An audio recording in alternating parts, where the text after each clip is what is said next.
Well, hi, good morning.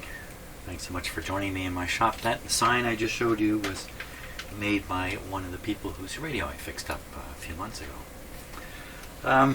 Okay, so the last video ends with me feeling rather glum about the situation with this radio.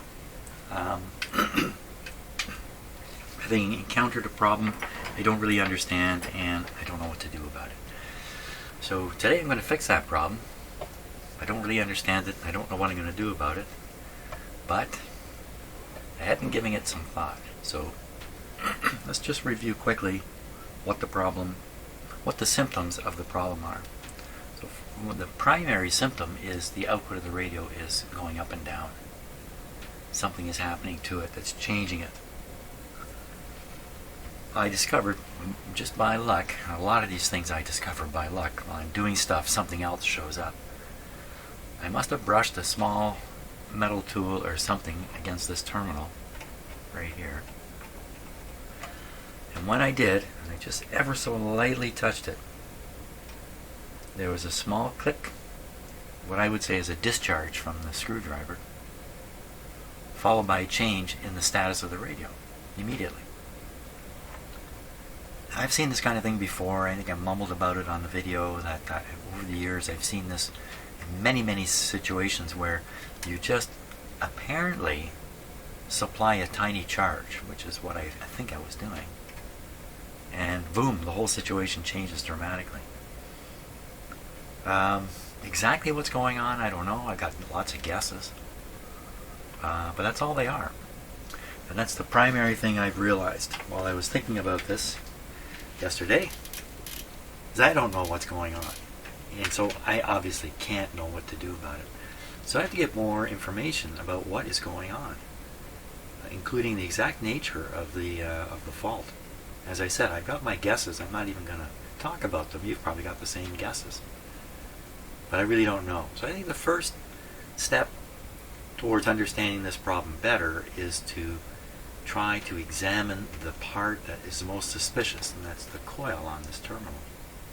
See, the weird thing is, if I just tap it, with a little screwdriver, and I'm not talking about putting any kind of mechanical pressure onto it, I'm just touching it as lightly as you dare, you get the effect.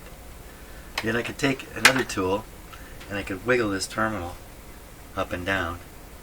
Nothing happens. That's weird. That's very mysterious to me. So, let's have a closer look at things here. Let's start by looking at the schematic here. Now, the particular terminal I'm touching is this one right here. Of course, this is a schematic. These really aren't terminals, but we can think of it that way in this case. Terminal right here.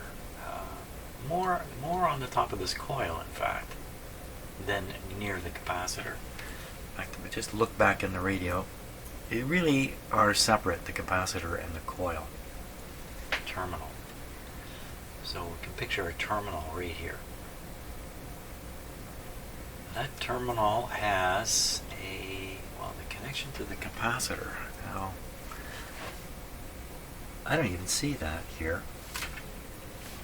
We'll take a closer look with some cameras in a minute, see what we can see of this. But I don't actually see this connection right in here. Where's this going? So the other side of this coil is just going down. Oh, it's not just going down. It's grounded here signal-wise, but it's going back all the way back to here.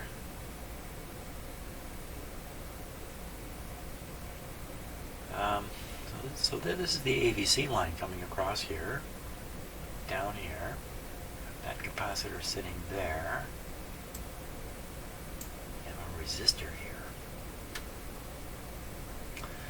So the nature of the problem that I'm experiencing is very odd but distinct. As I've said, you just touch it with a piece of metal And what I imagine is happening is a charge is entering, a sudden charge is dumped into or drawn out of, one way or the other, out of here. This results in a change of operation. Now, what components can change their operation? One of the more likely ones is a resistor like this. It's possible the connection between the wires on the outside of the resistor and where they contact the actual resistive element, that contact point has become problematic. It's possible. So this resistor would be a target, I would think. This capacitor could be a target, but I've replaced it. Same sort of thing could be happening in some way. Tiny amount of charge highlighting a problem inside this component. But it just strikes me it's more likely this way. Come into the switch. Any testing of the switch in this radio I've done just by operating the switch and paying attention to what happens suggests this switch is in excellent condition. In fact, I haven't treated it in any way, and yet have I? Maybe I did. I don't remember now. But in any case, the switch itself does not seem to be implicated. So we come into the switch. We would go out. I believe it's on this. We're going out. Yeah, we have to go out on this because we have to go with the grid. We have another resistor here. Could a tube do this kind of thing? Hard to believe a tiny injection, based on my theory, a tiny injection of charge or charge exchange take place here, and somehow this tube is reacting to it. Hard to believe, but then I got nothing to go on. Here's another resistor. This one has not been changed. This one has not been changed.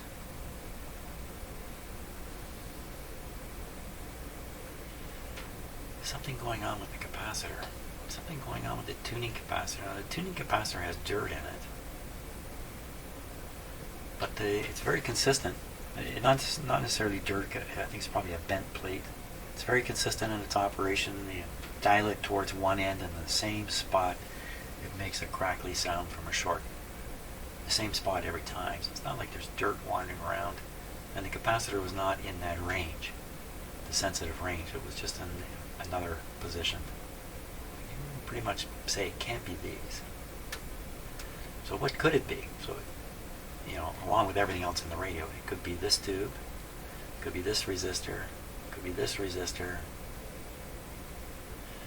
Now let's look at the coil itself, because that's what I immediately become suspicious of, because it's right there at the point of the problem. First thing I thought of was it's got to be a bad connection here. The wires coming out of the coil are attached to the lug that I'm touching. Can't see the attachment, at least I haven't seen it yet. It's hidden from view. The wire on the top looks fine, the way it's soldered. Cold solder joint. I believe a cold solder joint is capable of having these kinds of effects. This weird super sensitivity.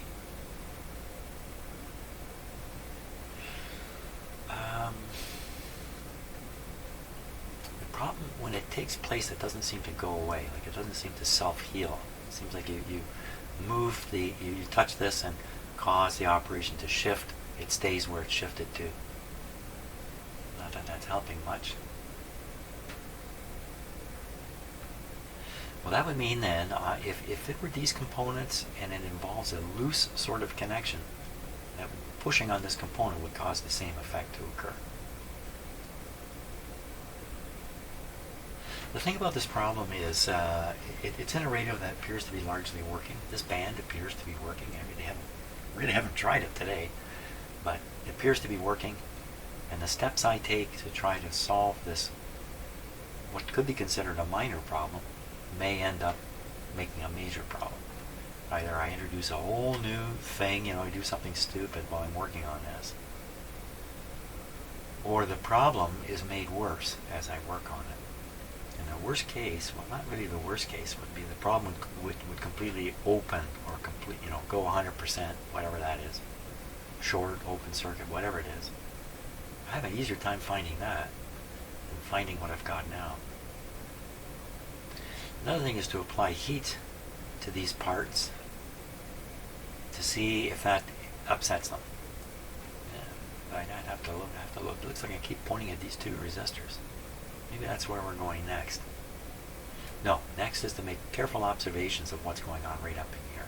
But the fact that I'm able to mechanically move this and nothing happens really suggests the problem is not here on the terminal. It's just the point at which I can create the problem. Is there another point? So if I could touch this terminal here, I'd be doing the same thing as touching this. Well, right here, I could touch this terminal. Could it be this terminal, which I haven't seen yet? Well, could be. Could easily be. Could be here. This is hidden from view. Okay, let's see if we can get a view of this stuff, because now I'm really suspicious about this connection too. Could it be the capacitor itself? Well, it's an open capacitor.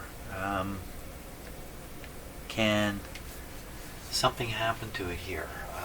Some capacitors have problems with the migration of silver ions. I just don't think these are silvered. But you know what? They have a black patina on them. These could be silver plated. It could be a form of silver mica disease. Only there's no, yeah, I guess there would be a piece of mica still involved. Just, that usually occurs in capacitors that are built into IF cans. That could occur elsewhere, I suppose. Now that would explain, or I'm more comfortable believing that, considering the nature of the problem, the touching with a metal screwdriver. For some reason, I think that might be more likely. So if that's the case, then flexing this, doing something with this, should upset the situation. So first thing, let's just view this as best we can so we'll know what we're dealing with here. Okay, let's take a look and see what we can see. Now I'm going to start with, this is the one in question here.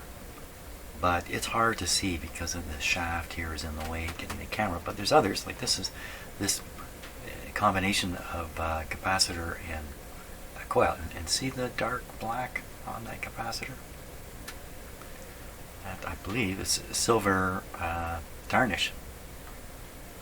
So here's another one. It's exactly the same structure. So if we look at this one, we might be able to figure some stuff out. So first you can see the connection between the capacitor here and a little wire coming over to the bottom of this terminal. And the terminal is completely exposed under here, except you can't see it.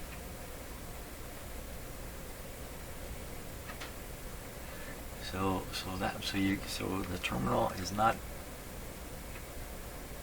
so inaccessible. I have to imagine this one's done the same way. And there's the bottom, but this is the one in question now. There's the capacitor, soldered connection coming over. There's the coil there in the darkness. Let's get a better look at the coil.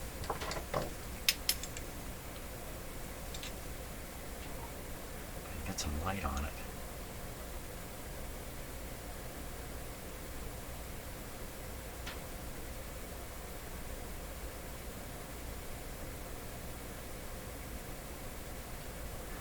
Well, I see what looks like corrosion on that coil.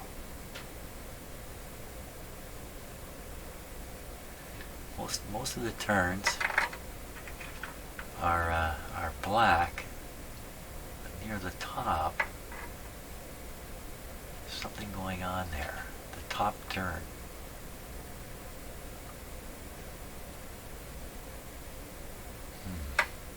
Let's look at another one here.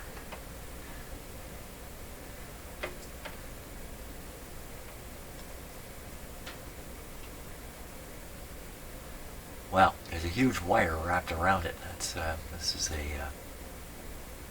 a custom design for sure. Can't really see the fine wire coil on this one. Oh, there's a bunch of other ones. Look at another one.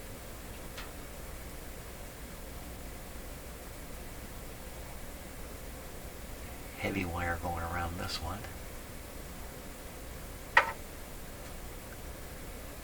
It's like a very, very fine wire coil there. It's hard to tell what I'm looking at. One more we can see fairly easily here. Another large wire wrapped even looser. But I'm sure that's very controlled. Well, we're not seeing too much here. That's going to help. Let's go back to the one in question. Just see if I can shove the camera a little better. Oh, there's a good view of it.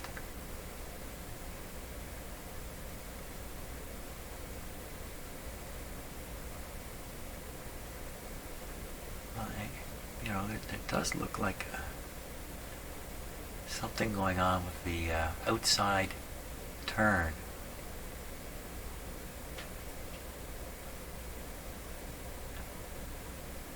Now, so what if there's a bit of corrosion there? Why would that matter? You short the turns together. Actually the wire looks different. You have the bulk of the wire in the middle of the form there, and then at either end of the coil, there looks like another wire. It's kind of a greenish. It looks different. It looks slightly separated too. I don't know if that's going to mean anything at all. Just get a little better light on it. Okay, what else can we see in this view? So we see the focus. Now look at the solder job on the capacitor. So almost certainly they wrapped the wire around that round eyelet terminal and then soldered it. It's hard to believe that's... It looks like it went around once. I can see the very end of the wire. It looks fine. Look at the black on there. It's all silver. So maybe silver plated parts. Okay, what about the capacitor itself?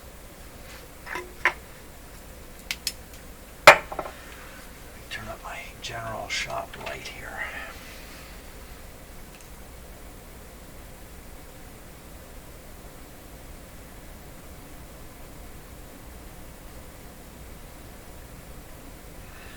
Well, you'd think adjust. Oh. Look at the. There's some kind of staining at the bottom of it. We gotta look at this much, much closer. This camera's not enough. We need like a microscope on that. There's something going on there. No. Pretty sure I'm looking at a sheet of mica. I'm pretty sure I'm looking at staining on the outer edges of it.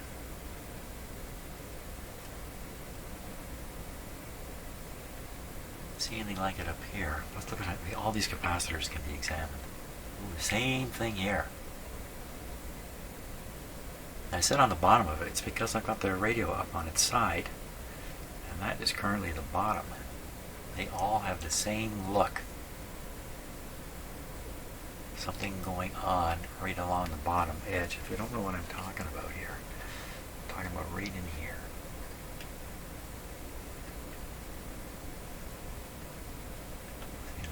That's the edge of the mica. And you gotta wonder, so all this black here, well, why isn't this all black? What has happened? Why is this surface black but not this in the bend? Okay, here's another one. So this one, it's the top. It's always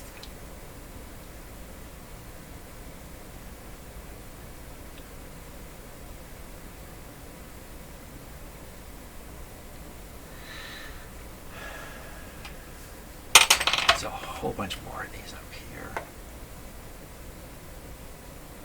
Well, they're absolutely consistent. I mean, every one of them On the open end, look at this one. Look at the amount of stuff happening up in here. I mean, that looks like rust through there. Well, these are not very good looking. Oh, look at that.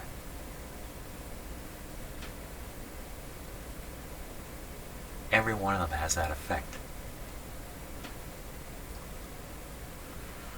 Is it the kind of thing that could... I think it is. Look at them. They're terrible. Oh boy. Every last one of them. We need to look at this a little closer. I'm going to get a better magnifier ready. Well, there it is. There's one of them anyway. It's not the one in question. But they're all in question now. So what exactly are we seeing here?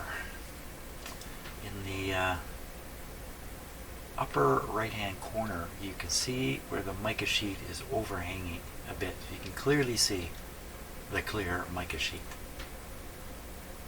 And then if you follow that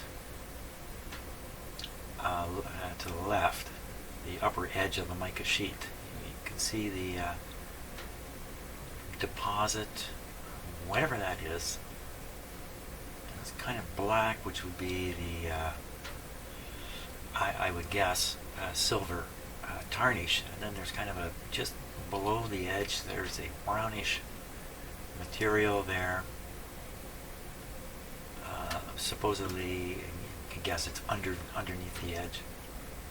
And as you move farther inward towards the brass fitting, let's say, the effect disappears and you have what looks like nice, we could guess, silvered surface. And then on top of it, on top of all that, all over the place, there's a pile of snow. Pile of whitish debris. We might think of that as just being dust. Is that really the case? What exactly is building up on it? Let's see if I can just move this a little bit. Get a little bit of a better focus on it. So I'm actually moving the radio around here. Other than, academic interest, which is why I'm doing this, I'm just interested in seeing what's there. This isn't going to help. Is it? Or when I blast each of these with cleaner, just give it a blast of some kind of volatile cleaner. So the mica sheets, it's a little hard to get your head around this, but the mica sheet is rock. That's a piece of rock squeezed between two flat pieces of metal. And that's how we get our electronics. We're still playing with rocks. Let me just rearrange the camera's angle slightly here. So what's coming into view at the bottom is the tightening screw. Here. That's not the right way. If I move the camera, I can set it bouncing. That's difficult. So that's the slot in the screw. So the lower part. You don't see any of that effect.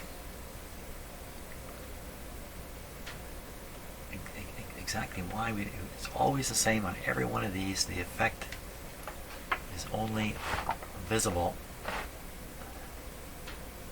on the top. The dusty debris is on everything. That's probably what it is. It's probably dusty debris. Now, what if I just try sweep that stuff away? I'm just going to take a broom. I'm going to take a little paintbrush. I'm going to sweep away the dust. Or try. Okay. Well, that seems to sweep it away. Of course, what's it doing is sweeping it down into cracks and crannies. Would it matter? So what if you get some dust between the metal plate and the mica sheet, you just squeeze that mica down tighter, I would think. So what did we blast this? Well, why would I blast it? I just swept it. I could sweep it. I can also, I have a compressor. I can blow air on it, blow the stuff everywhere. But probably just become airborne and float away in my shop. Eventually to be collected in my lungs. That would be a good place. I like to collect lots of stuff in my lungs.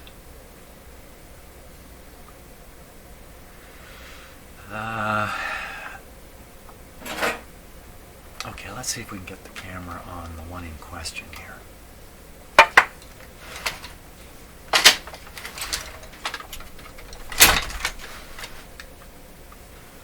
Okay, the one in question is this one here.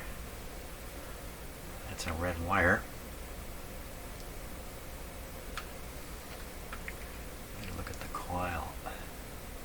Okay, I'll boost up the light.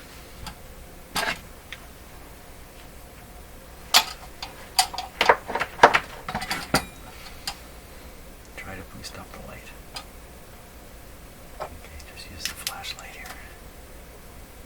So the slot is the slot into which you stick the screwdriver to turn the slug. So the slot is in the slug. So that's the slug you're looking at.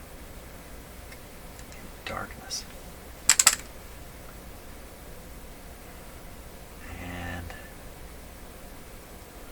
that's a terminal. That's actually the terminal I've been tapping right there. Let me go back a bit.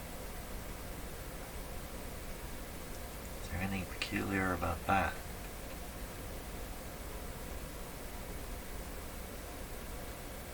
Well, not that I can see.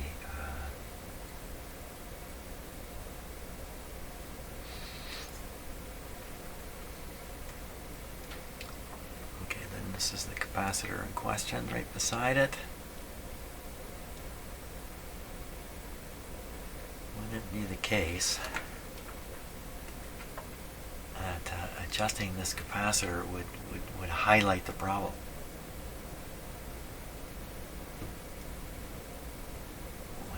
Look at what's going on with this colored. Why? What is that stuff?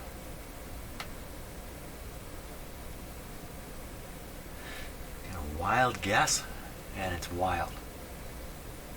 That's smoke from a cigarette smoker. It just doesn't, way inside the radio. Collecting just on those parts.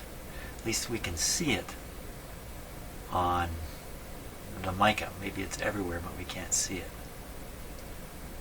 That's pretty odd. I don't know what that stuff is. There's the edge effect where I first spotted it, right there. You can see the different layering. Let's just see if I can get it in focus there.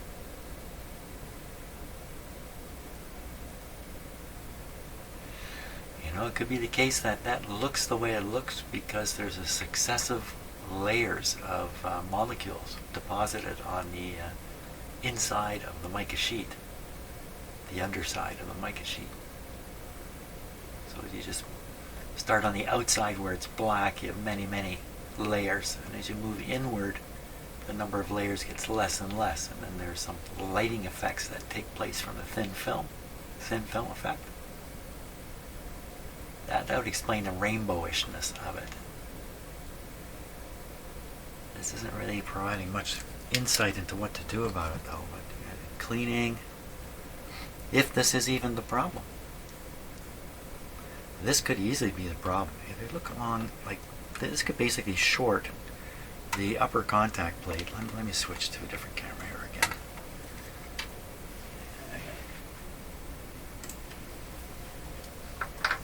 It basically create a bit of a short circuit between the upper plate and the lower plate. It would be, I'm sure if you're an electrical guy, you've heard of tracking. Tracking is where you have a conductive path, usually made of burnt material, carbonized material, that works its way between two electrodes.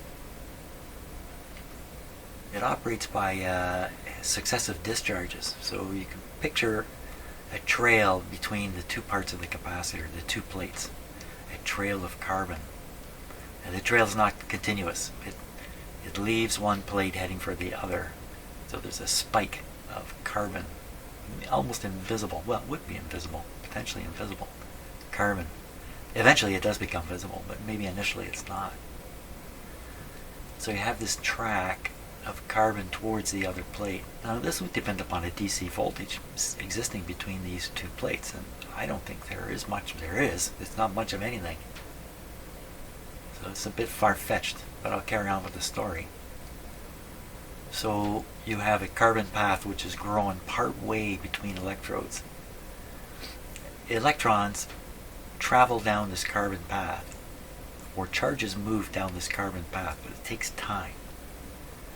So it's like a thin hose hooked up to a big barrel under pressure.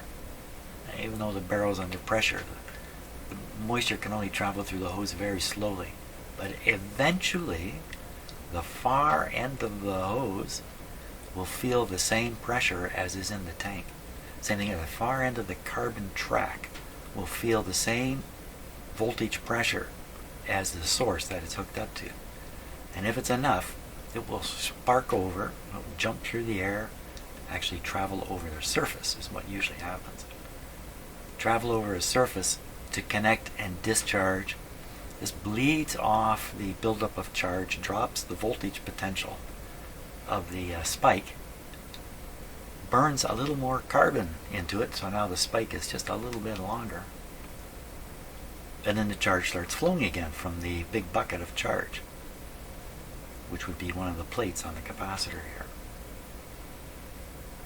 And once again, the tip builds up, the charge gets high enough, there's a breakdown, you hear a little tick, if you could hear it.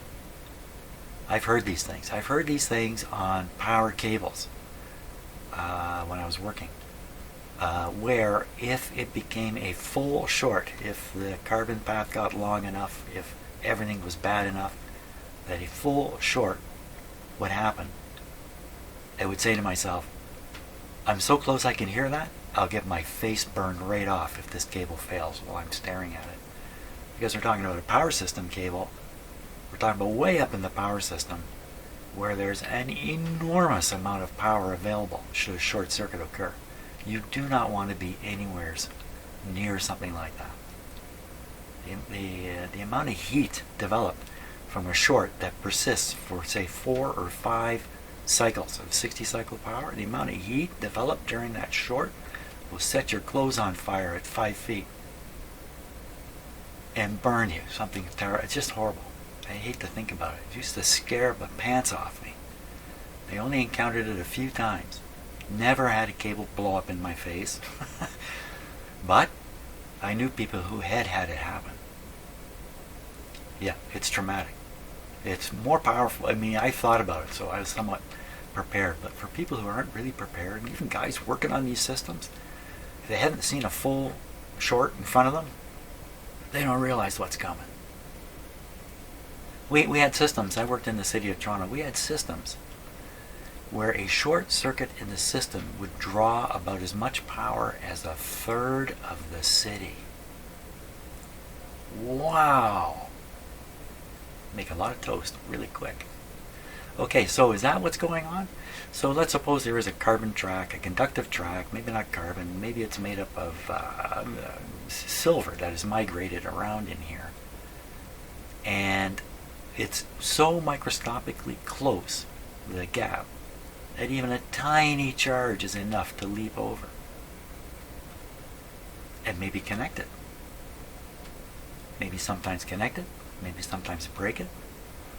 A high resistance carbon conductive path that's being altered by the injection of a few extra electrons from the end of a tiny screwdriver.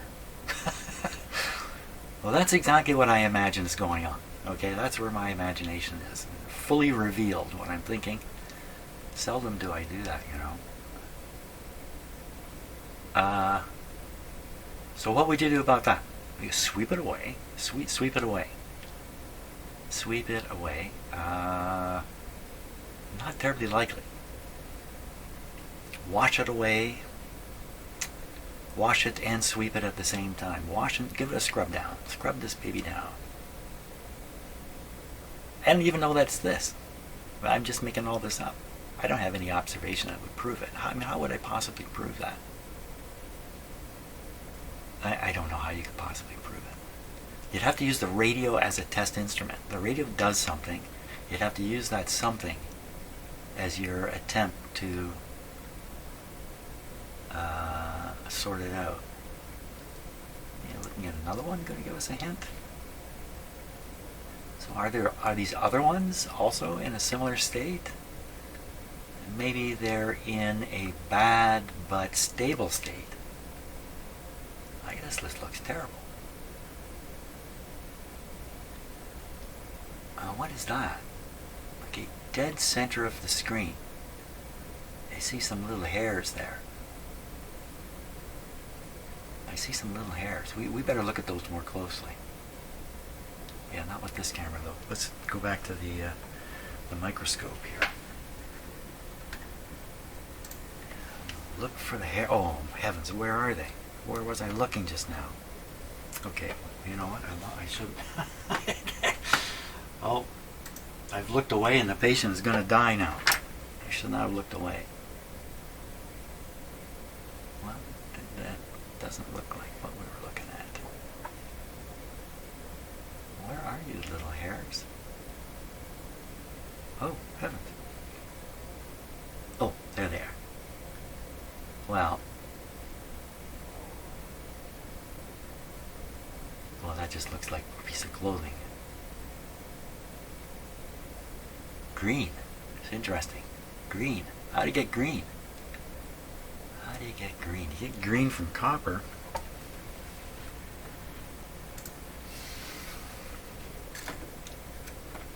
Where'd it go again?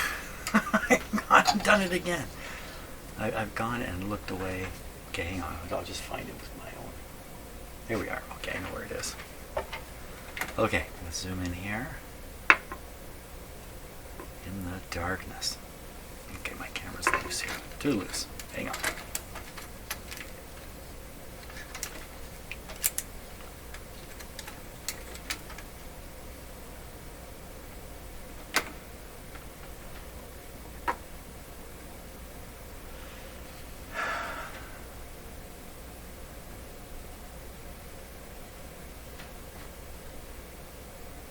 Oh, you know what? I can see what it is, I think, with my eyes. There it is there.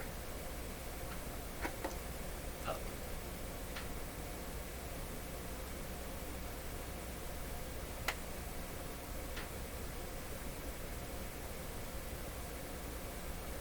You know, it looks like fiberglass to me.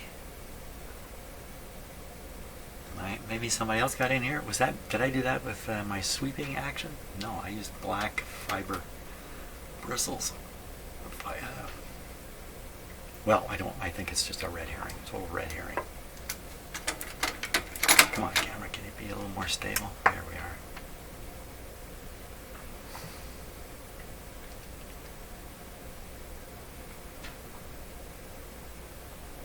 But there's more of them. This is in a different spot.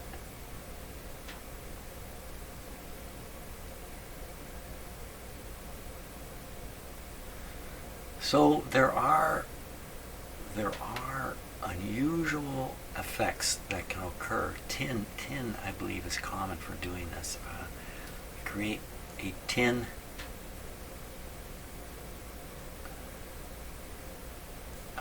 crystal. It would be a crystal, although it would look just like this. Look like a hair coming out. I've seen them. They're perfectly straight. They don't bend. They certainly aren't green. I had a radio just a little while ago. It was full of them. But I don't think they were of any consequence. Where would that come from? It's a wire right here. Are they coming out of a wire? Are they growing out of this wire? Growing out of this wire, reaching across, and then shorting out? That's hard to believe.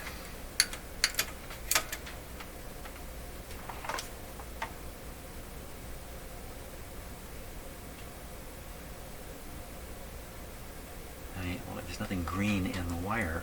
This is not. This is a cover here.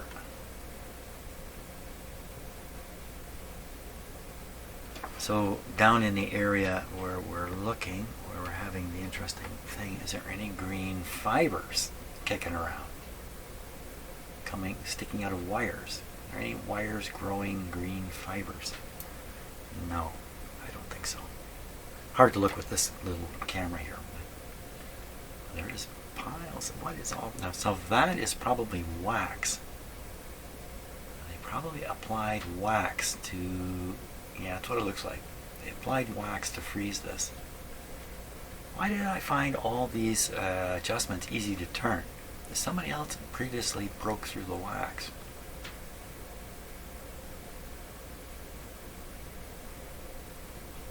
You can see some of the fibers from just the wire insulation. What's that green, green, green there?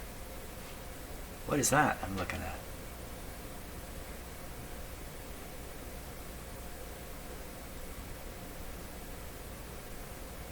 Wow.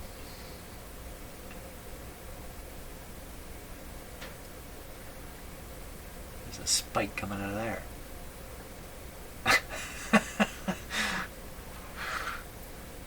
Okay, so I made all these observations. What I think I should do now is let these cook for a little while in my head. And I come up with an approach which starts with the least likely thing to cause any further problems and just slowly move towards more and more aggressive things. And what things? I don't even know what things yet.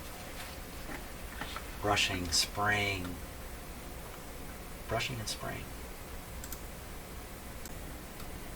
Well, I think the next step is to turn on the radio here and cause the problem. So we know it's still there because these things have a way of coming and going, and that's what we should do next. I don't want to think too much further beyond that. We all set the switch on here. So this is an AVC connection going in. This is a signal generator. Attachment's not switched on. Just move that guy out of the way. Here we go.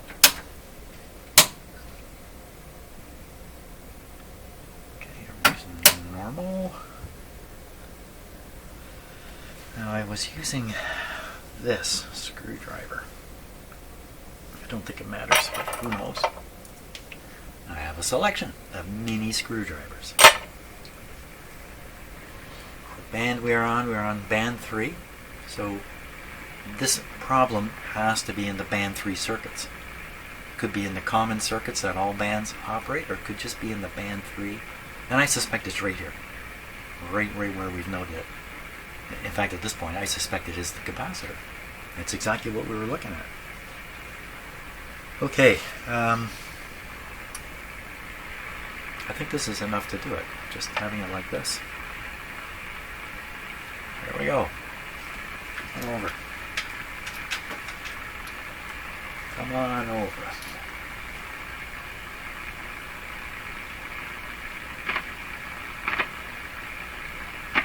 Okay, making noise is not the problem. It's changing the operational condition of the radio.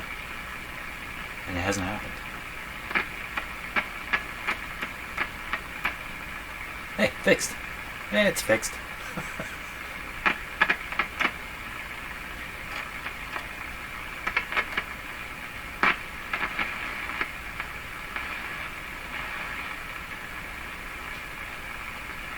Well, it's hard to track down a problem that's not happening. How come it's not happening?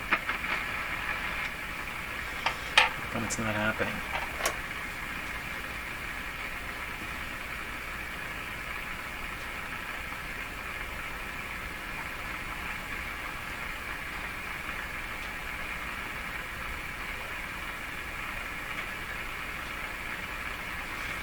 Brush.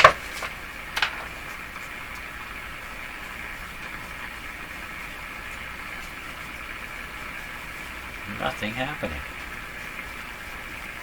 How disappointing is that? I spent all night thinking about this last night.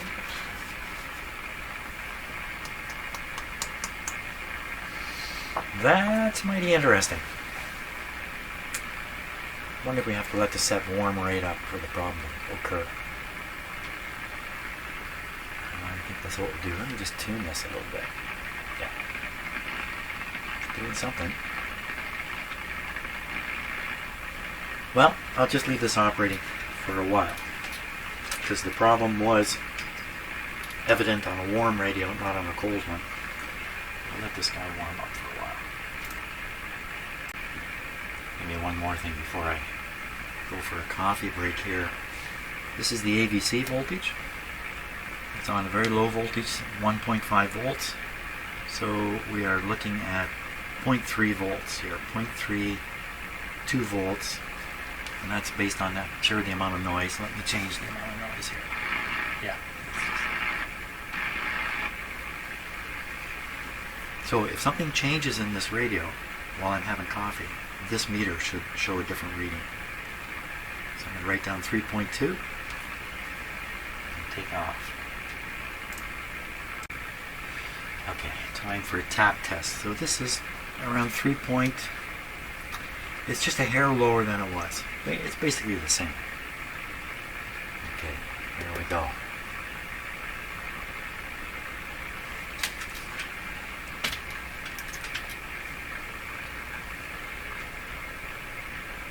This one up here.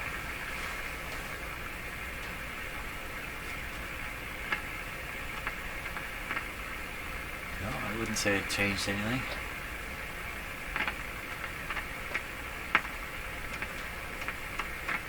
Let's go down just a wee touch. Oh, of course, my hand is near it. Everything's near it. Let me back. Oh,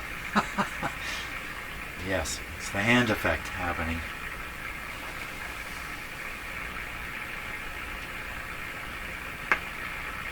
Oh, that sounded like it made a difference. Huh. It sounds like it got louder. This is up now. Let's give it another shot.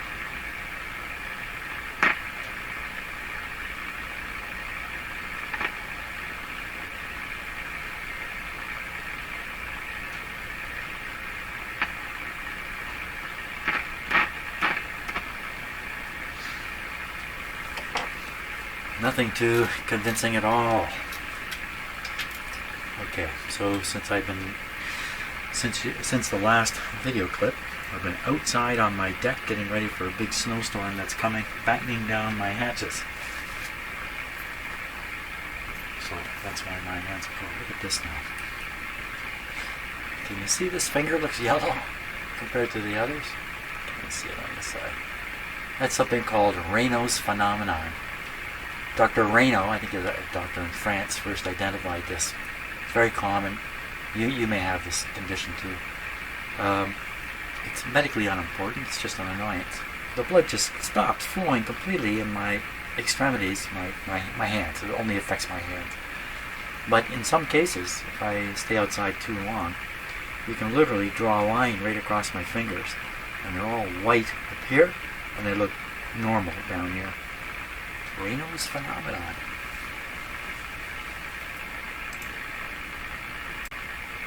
Okay, well, it's been long enough that the radio must be at its stable temperature now.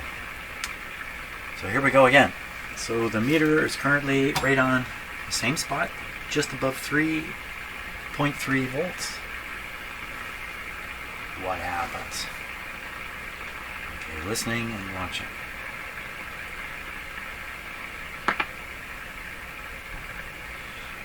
Did it get just a touch quieter?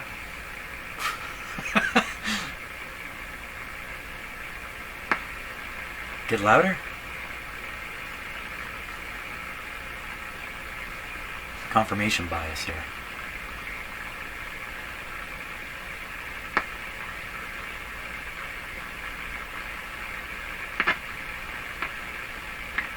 There's nothing dramatic going on. What about some other terminals here?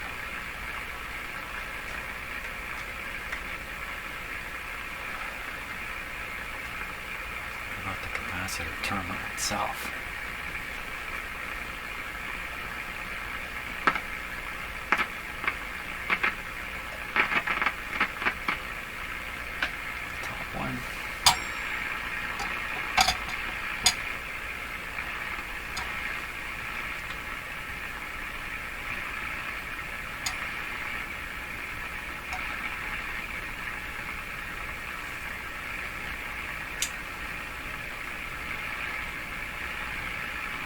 think what's happening is, I've got a certain amount of radio signals in me, like anything conductive, and I'm just improving my antenna-ness by touching a piece of metal. Could that really be true? I've got a big piece of metal. Do I have a big piece of metal here? Not really. Nothing handy anyway. No. Hey, you gotta try these things. You never know. Well, we're not getting the problem. We're not getting the problem. Okay, so there's a magnetic attraction between these two screwdrivers. How about the one I think is aluminum?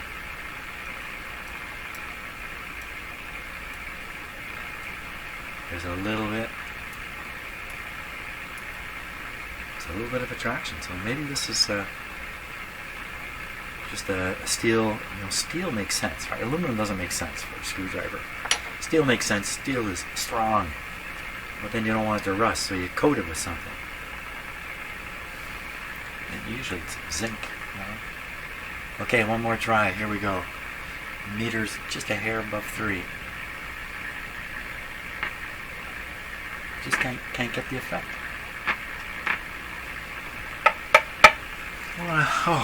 Just waste a whole pile of time on that. Well, one thing's for sure, I'm ready now. If the effect should reoccur, I've got some ideas in my head of how to approach it. But until the effect reoccurs, there's not much I can do here.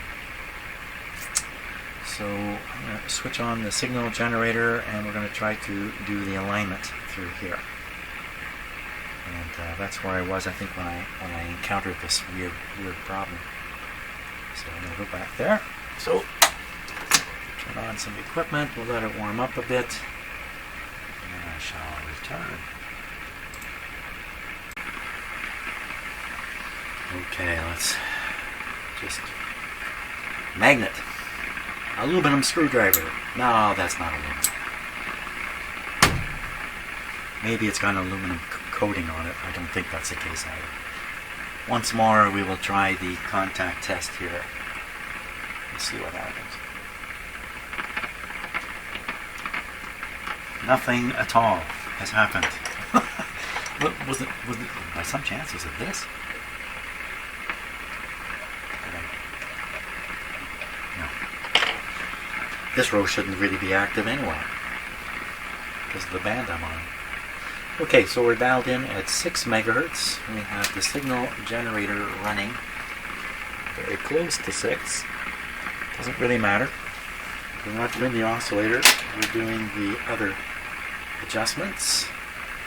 Okay, we'll tune it in, and you need to see, keep an eye on the meter. Okay, tune in. There's no modulation with the signal right now. We are producing a huge voltage here, 50, almost 20 volts.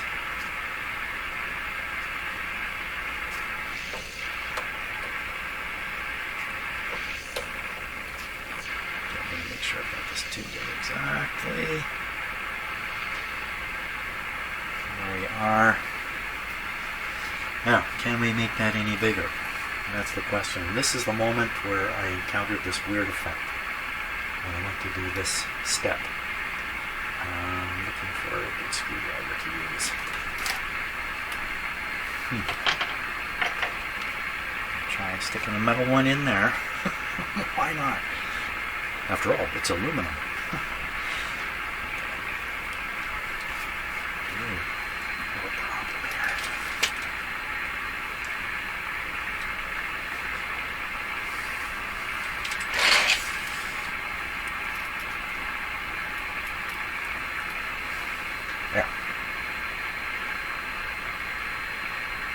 Okay, we're going in. The slug is going to change the reading on that meter. Does not seem to. Okay, let's get right in the slug. We're in. There we go.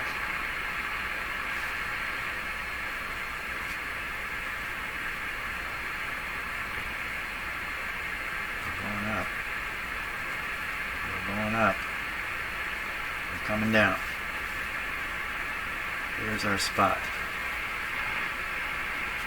Okay, I'm going to go over and do the slug on this other one. I can't see what I'm doing. And watching for a variation on the meter. The slightest, tiniest bit. Okay, we're in the slug and we're turning. It's going down, believe it or not. This one does not want to move. So I am going to break this. Did I already break it? Oh, this is another broken one. Oh no. It's just one thing after another. So, another broken one. I don't think I broke it. So we probably can't move this. It's probably broken because it's fixed in place with wax or something like that, or somebody overdid it. Yeah, you can't move it.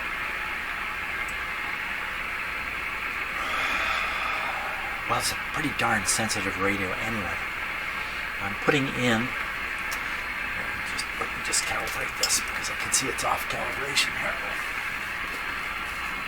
Way off calibration.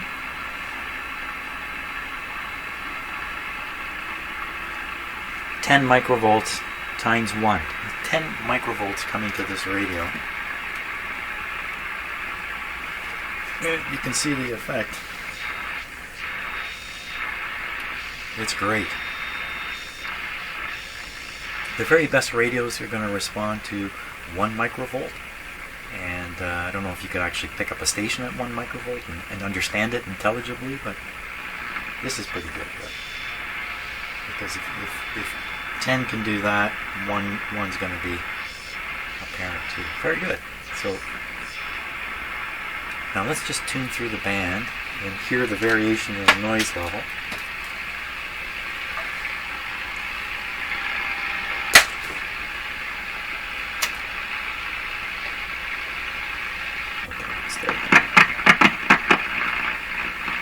So just listening to the noise, and is the noise going up or down?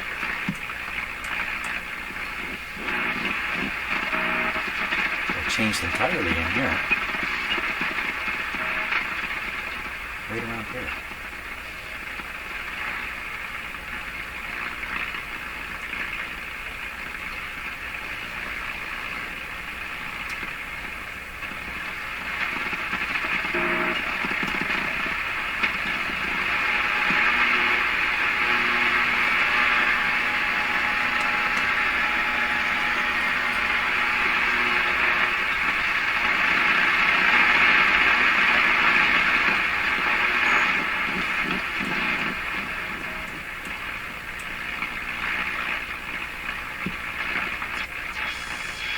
Probably the signal generator there.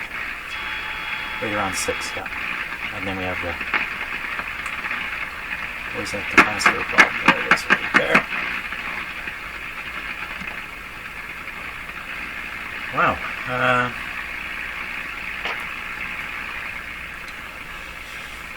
Awful lot of fussing about here. I'm going to put an antenna on it. Let's put the antenna on it.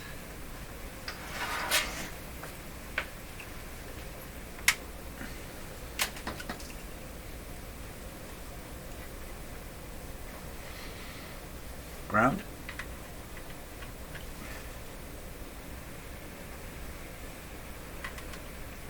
Can do a thing.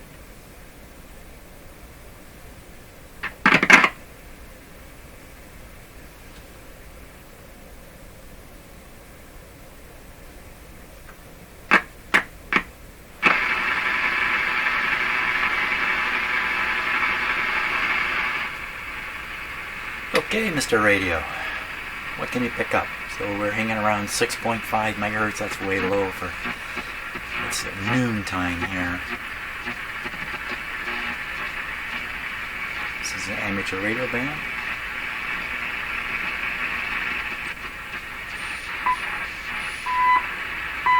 Interesting.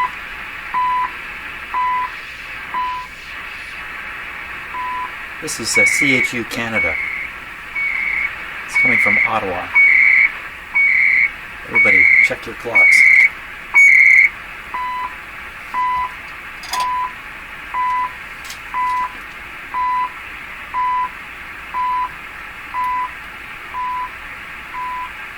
CHU Canada. Coordinated Universal Time. 16 hours. 46 minutes. 16 heures. 46 minutes. I'm a little behind.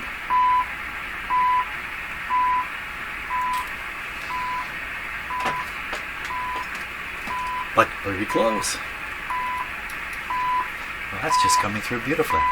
Yeah, the ABC is off. Put the ABC on. I think it sounded better with it off. When I'm listening to shortwave, if I can turn off the ABC, I do. Well, that's a great signal. So I think that's 7. You know, I'm not sure what frequency it is.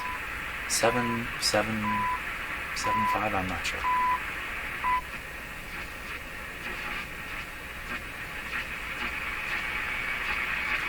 So the background noise is really coming up now. Could be an antenna effect. Could be a long list of things. 9 megahertz. Should be getting some shortwave stuff now.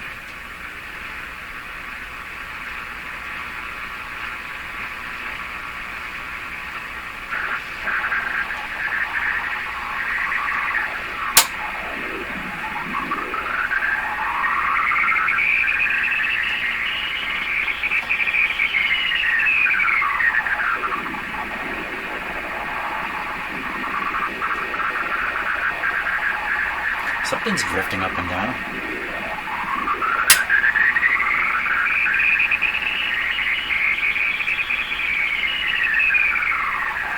Wow, that's bizarre.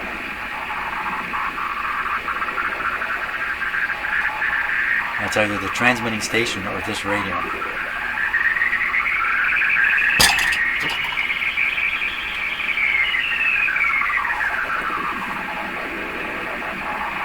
Very unusual as the transmitter would be drifting.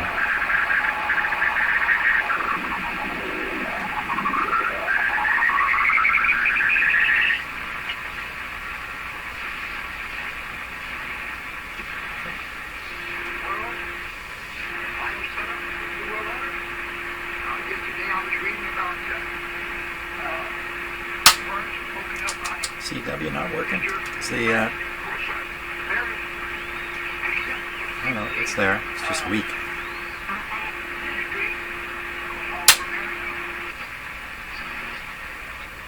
Why so weak? What was that? This is FT8 by ham radio on just above 10 megahertz. It's a small ham radio band just above 10 megahertz.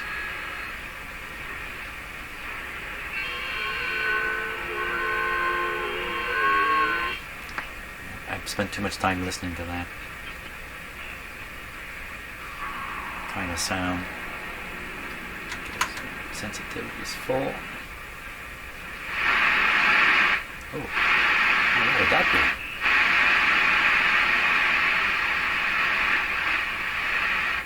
be? You gotta imagine there's all kinds of transmissions that have been designed in such a ways to make them very, very difficult to receive. So there's secret transmissions going on between military groups all over the world, and they're all trying to keep it secret from each other.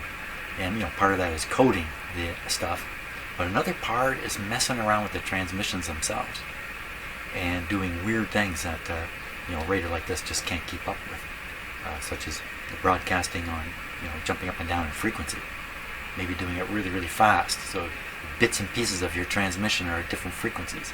You got to try to reassemble that. Well, I can't do that with this. You need to know a lot of stuff.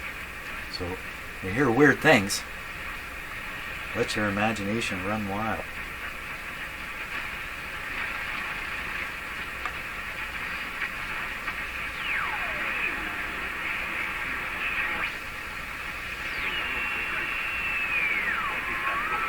Why the heterodyne?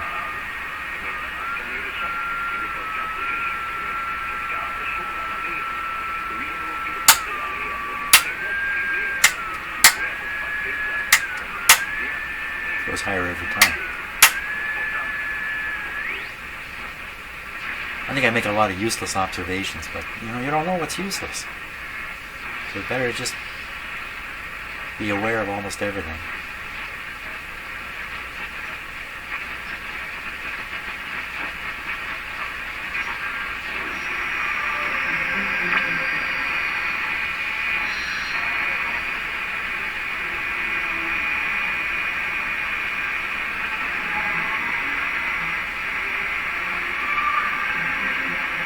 Trying to place the music.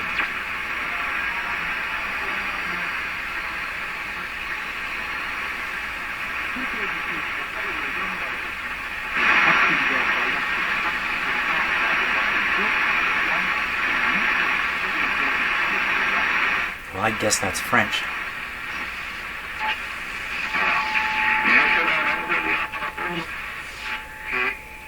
See the ABC meter go right over? Too much.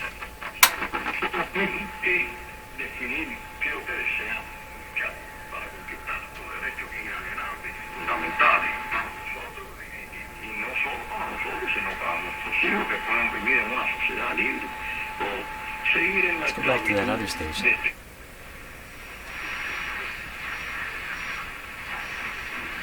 Very weak. Can we dig it out?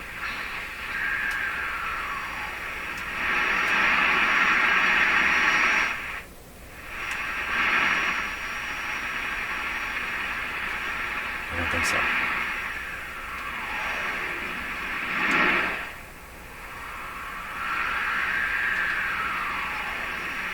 What is going on? Something is drifting up and down. It's got to be this radio.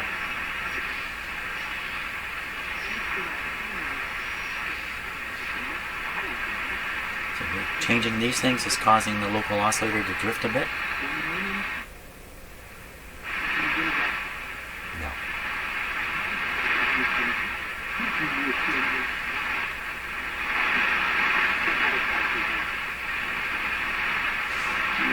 Switch the tone to high here.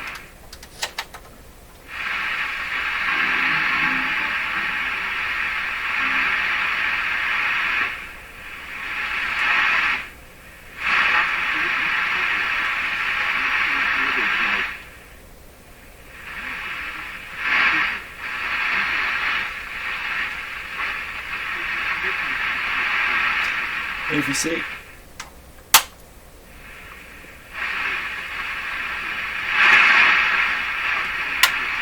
How about the meter?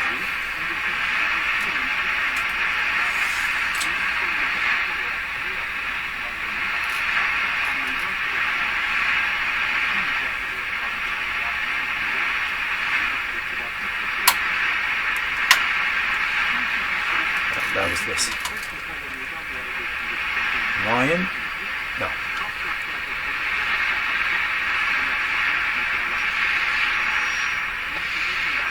Good meter. I like it.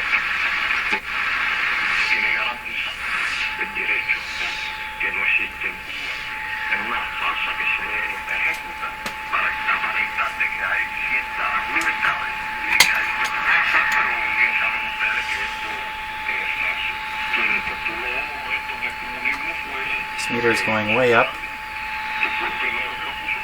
This one's barely getting off the ground here. As I change the scale. We hit a strong station, this guy's going to go right over.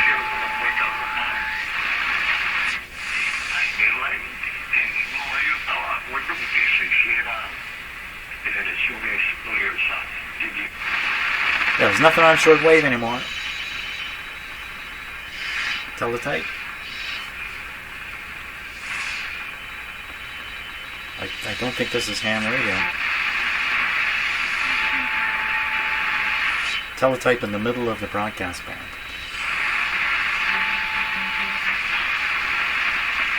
Better off today than we were, so be thankful for what we have today. And I have one for sure, I'm blessed for what I have today. Well, we do need to be thankful for what but not better. We're not and for many different reasons, not just the empty shelves that we're dealing with, but for other reasons.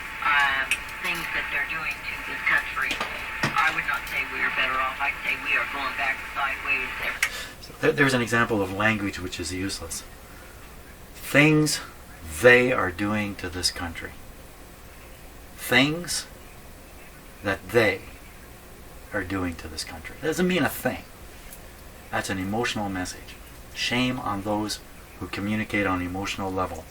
Shame, I say. I speak forthrightly. For the kids. And get them ready now.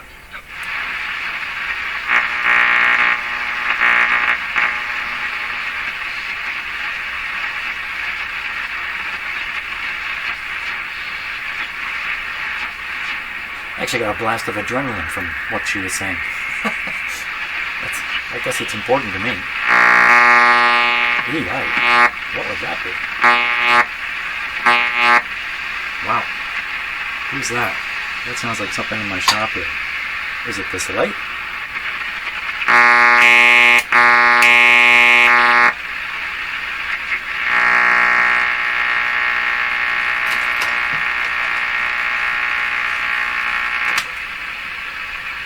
It's this power supply. And this light.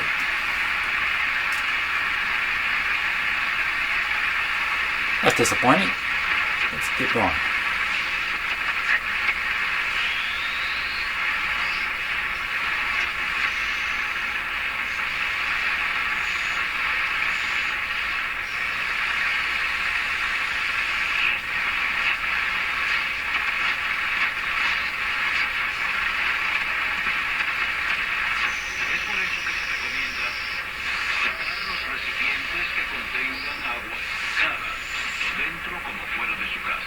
That's right on 14 megahertz, although this is turned up. Let's put this back.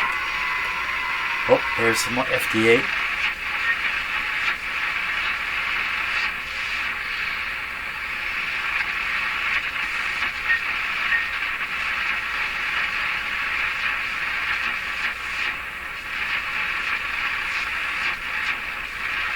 Wow. It's possible to pick up images with this radio.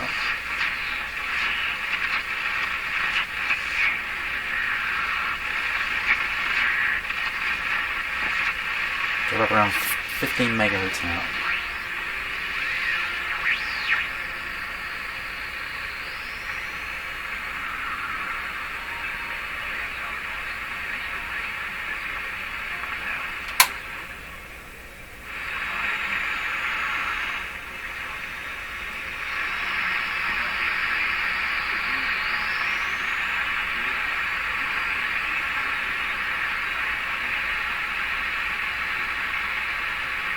ABC on. I think I want to turn this switch. Doesn't that kill the ABC? Kills the meter.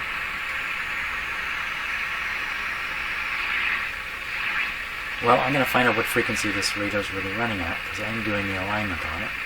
It's dialed in at 15. This is set to 0. Is it really 15? Let's see if we can find out here. So this is the output from the signal generator. Maybe a stupid thing to short it. I'm going to stick it over here by the antenna. And hopefully that'll put out enough. The radio can pick it up a little bit. 15, eh?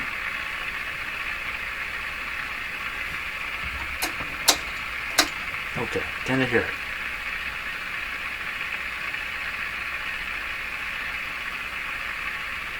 Nope.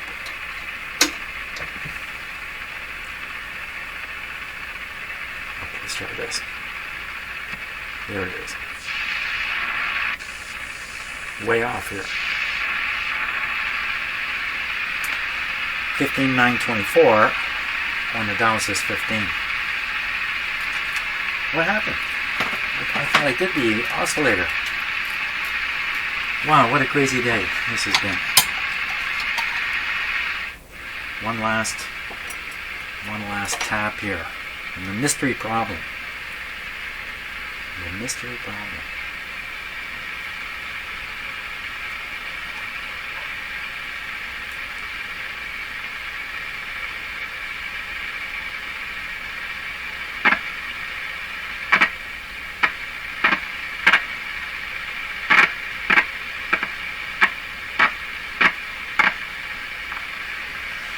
could hear the level go like this, you know, confirmation bias. I don't think so.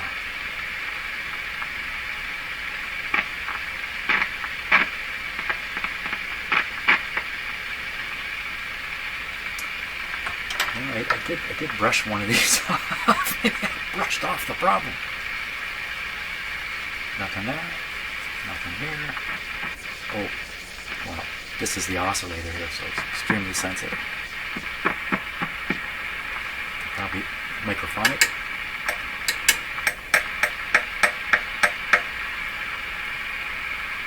Now you make all these adjustments, and then there must be a settling in time afterwards.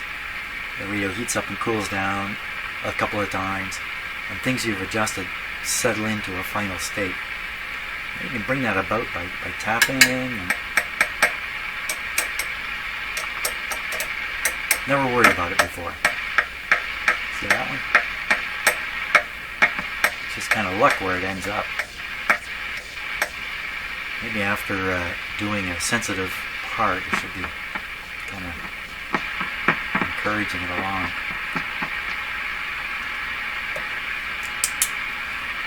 Okay, just what a crazy day. This was a crazy time in my shop. I think we got somewhere. And I'm going to leave it at that. So, thanks a lot for watching. You never know what's going to happen in my shop. Now, turn that down. We never know what's going to happen in my shop. That's just true life, isn't it? See ya.